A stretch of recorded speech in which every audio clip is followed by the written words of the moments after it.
When I got to the next beautiful spot in my rental car, my mother-in-law called. As if she had been there the whole time, it was my wife's mom. Then I asked, "Hello, Mrs. Johnson, what's up?" With a knowing look at my husband David. On the other end, her voice was crazy. "Leave David alone right now. Get your clothes in a bag and go to the bus stop by the rocks. Tell me what you're talking about, Mrs. Johnson. David is going to hit you. He's hiding a gun in the car." That's the gain she was following. I can't believe David would. "Okay, I'll leave right away." Even though my answer was a little flat, it seemed to have persuaded her. She hung up right away. "My name is Emily Johnson, and I'm 29 years old. I work in an office. David and I got married last year, but because of the COVID outbreak, we only recorded our marriage. Because we've been able to travel since the plague is over, we're planning our late vacation. Our bosses were flexible and let us take time off for our vacation.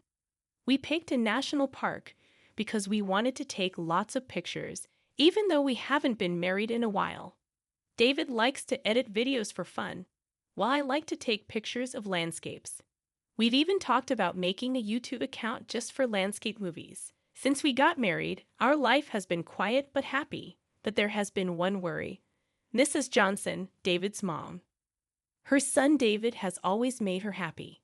Whenever David and I talked about getting married, she always seemed to be against me. Her sneaky advances against me in meetings happen all the time, and what's worse is that she does them without David knowing. Insidiously, she would disparage me whenever I received compliments or expressed myself during a family gathering. "Emily, did you make this stew? There's no one else like this dish around here, but it tastes good. That tastes really good. Could you tell me how to make the stew? I'd like to make it at home if it's easy. Did you enjoy it? I'm happy. I'm going to write down the recipe right now." "That's fine, Emily, but you might also want to learn some local recipes. It will make people praise you more." It works like that most of the time. She is not complimenting my one-of-a-kind stew. Instead, she is telling me to stick to the traditional recipes and not stand out. In fact, there was a lot of snark when the family left and Mrs. Johnson and I were doing the dishes alone. A frightening woman who was always striving to stand out by preparing such a salty stew and intended to give our family hypertension or something. I took a bite. "Was it too salty for you? Next time, I'll use less salt. I no longer even want to eat your salty stew. Next time, do something more traditional." But when David comes around, she acts much differently. Uncle John told Emily, "Thanks for the stew recipe. Your dish seemed to be a hit with everyone." "Really then? That's wonderful. What do you want to eat tomorrow?" "David, Emily, and I are going to make it together." She would smile and smile her way into our talk. To change the subject, it's so obvious that it's hard to be mad about it. After that, it became kind of a joke for us. The funny part is that David already knows about her double-dealing and sly jabs. I'm always in trouble with Mrs. Johnson when her son isn't around because she thinks he doesn't see. But David, my husband, already knows her and even films or records her in secret when things get too bad. David has never liked how his mother's love is too much, which is really just too much meddling. It seems to have even crushed his hopes for the future. So when we got married, David, not me, said we couldn't live together. Even though it was a happy event, Mrs. Johnson seems to believe that I was the one who lied to him. She can't see anything around her because she loves her son too much. I'm afraid she'll do something stupid soon. Another thing is that we finally chose the details for our late trip. With our interests in mind, we chose a trip through some of the country's most beautiful spots. I'm happily getting cameras and other tools ready.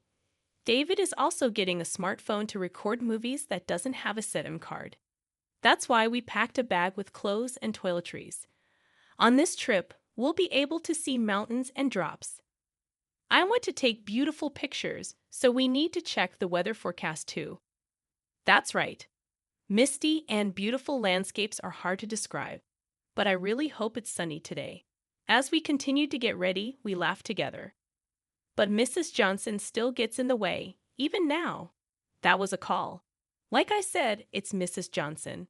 Hello, I said when I picked up the phone in front of David. I quickly put it on speakers. Hi, Kate, Emily. Are you really going to go on the trip with David? You've been married for more than a year, and now you're taking a honeymoon? What do you think? It looks like she doesn't want me to go on vacation with my husband. To deal with this, the best thing to do is show off your trip. Well, we finally don't have to follow any rules. David's business and mine have both agreed to let us take time off for our vacation, which we're going to make the most of. She took my bait and became my wife. What do you mean, have fun? It's probably just a bad trip and a cheap hotel. I feel bad for David. The things Mrs. Johnson said made David frown and keep quiet. David was the one who planned this trip, not a travel agency. I changed how I spoke after seeing David's face. No, it's not a cheap hotel at all. David set everything up. We're staying at a very fancy hotel with a great view. The food is also 5 stars, but the prices are very low. I spoke nicely on purpose to make Mrs. Johnson angry.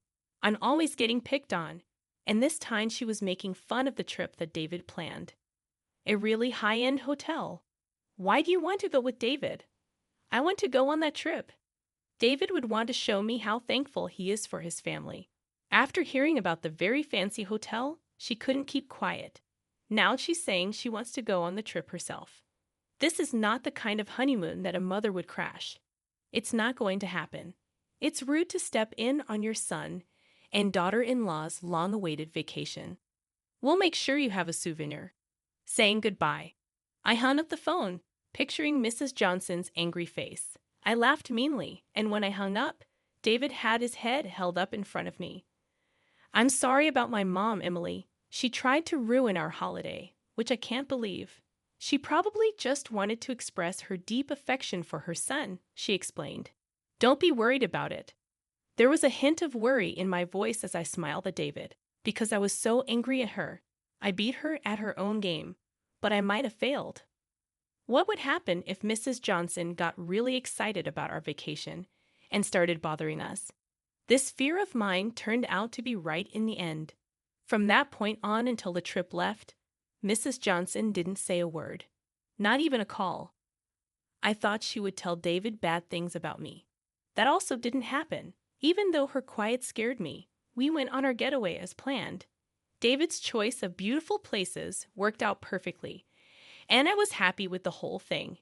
It was the best in every way. The view, the services, the food, everything. That's why I told Mrs. Johnson how great it was. We even asked the hotel staff to take a shot of us having dinner together. David, I'm so full. Thank you so much for setting this all up, I said as I fell asleep on the hotel bed.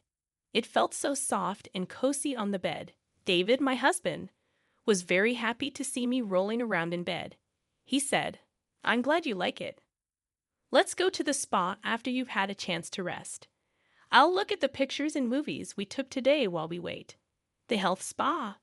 What a wonderful place. David suddenly raised his voice. He had been opening his laptop and watching me enjoy the soft bed. I finally asked, what's going on here? When I heard something strange in David's voice, I got out of bed and looked at his computer. Our plan for today was to rent a car and get around.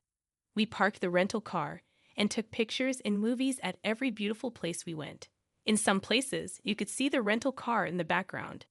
That wasn't a problem in and of itself, but there were times when a strange person, who looked like a small woman, was hanging out near the rental car. Even though we couldn't see her face, we thought the strange person was a small woman.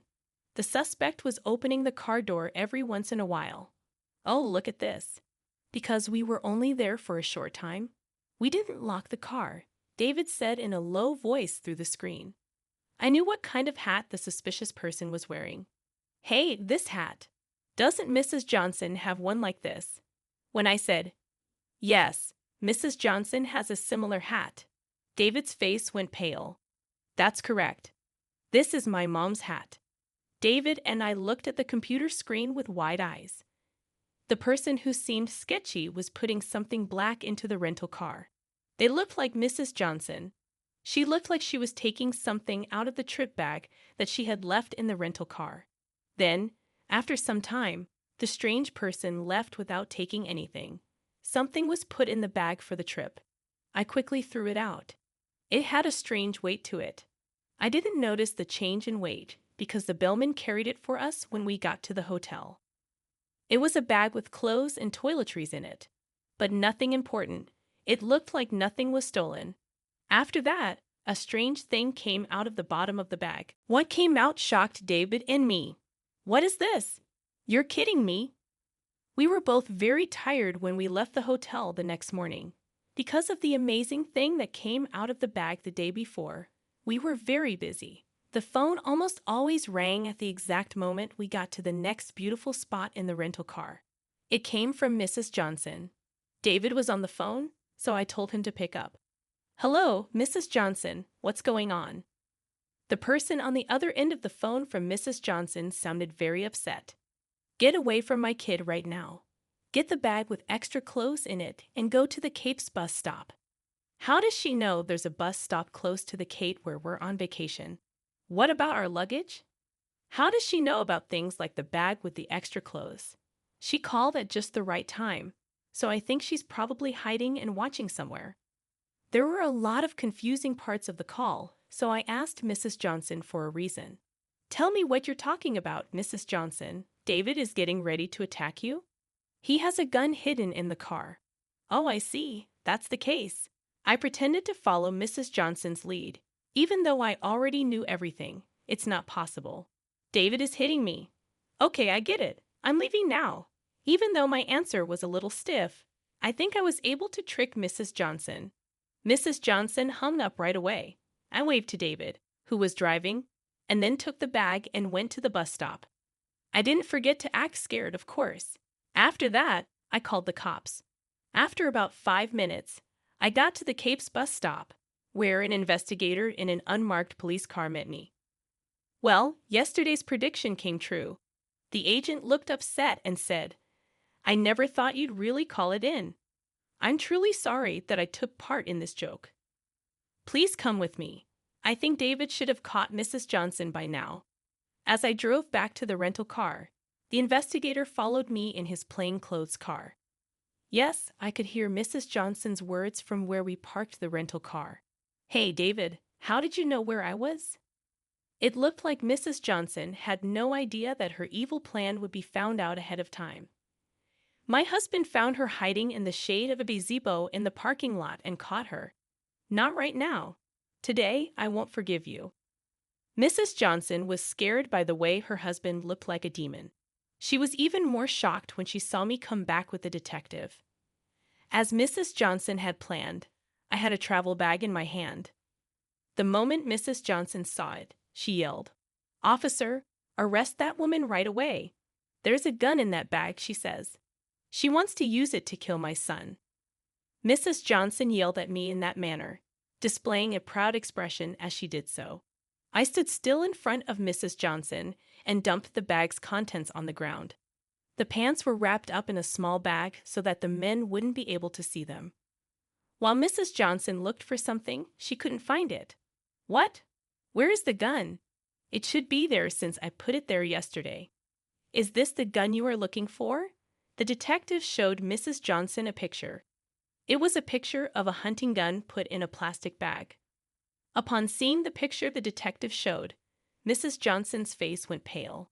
That shooting gun belonged to my late father-in-law, didn't it? Honestly, how did you manage to open the gun safe? When I found it yesterday, I thought my heart would stop. I gave it to the cops right away after calling them. Mrs. Johnson clenched her teeth and looked down when she heard my voice and the voice of my husband. Oh, Emily is to blame because it was in her bag. It has nothing to do with me. Mrs. Johnson began yelling out of panic. My husband and I both let out big sighs. The officer then came up to Mrs. Johnson with a big smile on his face. Yes, we had to ask Emily about it since it was in her bag. Yesterday was supposed to be a holiday, but we questioned her for hours. Why did you know that Emily's gun was in her room bag? Even though the detective was happy, his voice was soft. I can see why he's mad. Besides, The shooting gun was taken out without permission, even though it wasn't trained. It was in Emily's bag, though. Because Mrs. Johnson couldn't face the detective, she desperately tried to explain herself.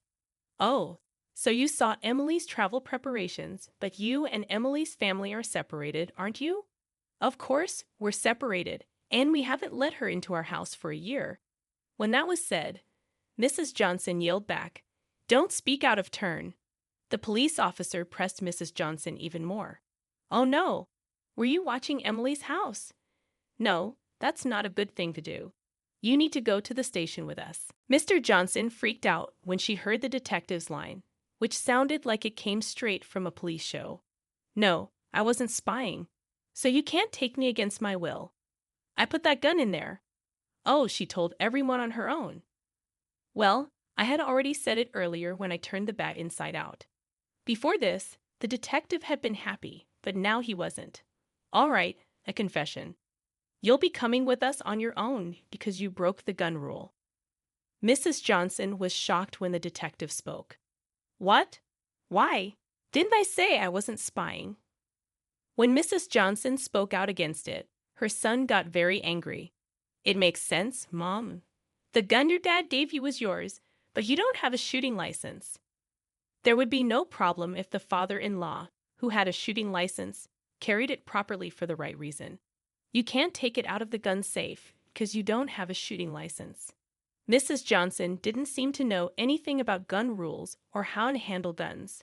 I don't know how she got it this far without an accident, even though the live ammo was kept separate and not put into the gun. Even so, Mrs. Johnson still refused. But it had to be in that woman's bag when it was found at the hotel. That woman took it from my house. I'm not to blame. His mother, Mrs. Johnson, was acting badly, so her son got angry. I recorded yesterday when Mom put a gun in her rental car. Of course, I gave it to the cops. What David said made Mrs. Johnson weak in the knees. What? How? How did you learn about it? She was so angry that tears filled her eyes. I told them instead of him. Yesterday, David was recording and got a shot of the parking lot. We didn't see it at the time, but we did see it when we watched the video at the hotel.